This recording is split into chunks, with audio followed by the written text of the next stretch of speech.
দফা এক দাবি নিয়ে আমরা মাঠে আছি। বর্তমান শাহবাগ চত্বরে জাতীয়করণের দাবি নিয়ে বাংলাদেশ উপদেষ্টার কাছে আমাদের সংবাদটা পৌঁছানোর জন্য সকলে বিনতি জানাচ্ছি। সবাই পাশে থাকবেন। আশা করি একতা থাকলে জাতীয়করণের সফল হবে। কারো মিথ্যার আচরণ নিয়ে আমরা বসে থাকার টাইম নেই এখন। আজ আমরা শাহবাগ চত্বরে চলে এসেছি। আমাদের গায়ে হাত কেন, এগুলো আমাদের দাবি নিয়ে যারা বিভ্রান্ত ছড়াচ্ছে তাদেরকে আমরা ধিক্কার জানাই। ৭০,০০০ আনসার রাষ্ট্রীয়ভাবে আমরা অঙ্গীভূত এবং বাংলাদেশ আনসার সদস্য অফিসারের মিথ্যা বর্ণনাটির কারণে আমরা জাতীয়করণ যেতে পারছি না।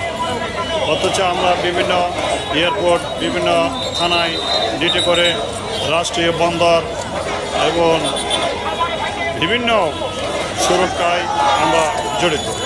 মেডিকেল বলেন, জাতীয় প্রবাসী কল্যাণ বলেন, তারপর আপনার রাষ্ট্রীয় কাস্টম, গোয়েন্দা শাখায়, বিভিন্ন শাখায় পুলিশের সাথে আমরা ডিউটি করি। ডিএমপি এবং metro rail, Bangladesh metro rail পর্যন্ত আমরা সর্বোচ্চ নিরাপত্তায় অধিকারী। বাংলাদেশ পুলিশের পর আমরাই মোটামুটি জনগণের হাতের নাগালে থাকি। আমরা জনগণের সেবা দিয়ে সবসময় প্রেজেন্ট থাকি। জাতীয় নির্বাচনে, প্রতিটা নির্বাচনে আমরা উপস্থিত থেকে আন্তরিকতার সহকারে ডিউটি করি।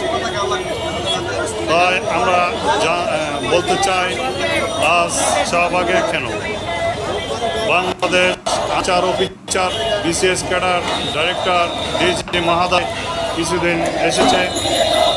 ওনারা আমাদের কিছুটা বিভিন্ন বাজেট ফার্ম করে ট্রেডিং করার নাম দিয়ে অর্থনীতি খাইয়ে সদস্য বাড়াইয়ে আমাদেরকে গ্যাপ করে রাখে। গ্যাপ করার কারণে বারবার তারা 6 মাস, 1 বছর, 10 মাস এভাবে রেস্টে রাখে। বিভিন্ন কুচুকরি মহল এই সাথে জড়িত রাষ্ট্রীয় কোষাগার থেকে শত শত কোটি টাকা তারা খেয়ে ফেলেন। আর আমাদের 30%, 20% যে প্রতি মাসের বেতন থেকে কর্তন করে, এই টাকায় প্রায় অনেক টাকা, প্রায় কোটি কোটি টাকা হয়ে যায়। এই টাকাটা তারা বারবার মানে ভ্যানিশ করে ফেলে, অর্থাৎ টাকাটা আর আমাদের শো করে না, আমরা পাই না। এক কথায় সেগুলো ড্রামিশ হয়ে যায়, তারা বরাদ্দ করে খেয়ে ফেলে। আমাদের 500 টাকা করে প্রতি মাসে কেটেছে, আগে প্রায় 12,000 টাকা, এভাবে বছরে প্রায় 2-2.5 বছর অনেক টাকা কেটেছে। এই টাকার কোনো প্রদিশ নেই।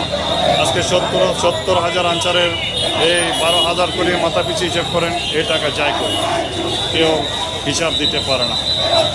তাই আমরা জাতীয়করণের উদ্দেশ্যে রাজপথে এবং জনগণের প্রতি আস্থা রেখে, ভালোবাসা রেখে, কোনো হাঁটাহাঁটি নেই, কোনো মারামারি নেই, শান্ত শৃঙ্খলভাবে আমরা স্লোগান মুখরিত করে উপস্থিত হয়েছি শাহবাগ। আপনারা সকলে আন্তরিক হয়ে আমাদের পাশে থাকবেন। শুভকামনা ও ধন্যবাদ। ভালোবাসা রইল। সকল আনসার এক পাও। জাতীয়করণ দাবি পূর্ণ হবে, আশা করি হয়ে যাবে।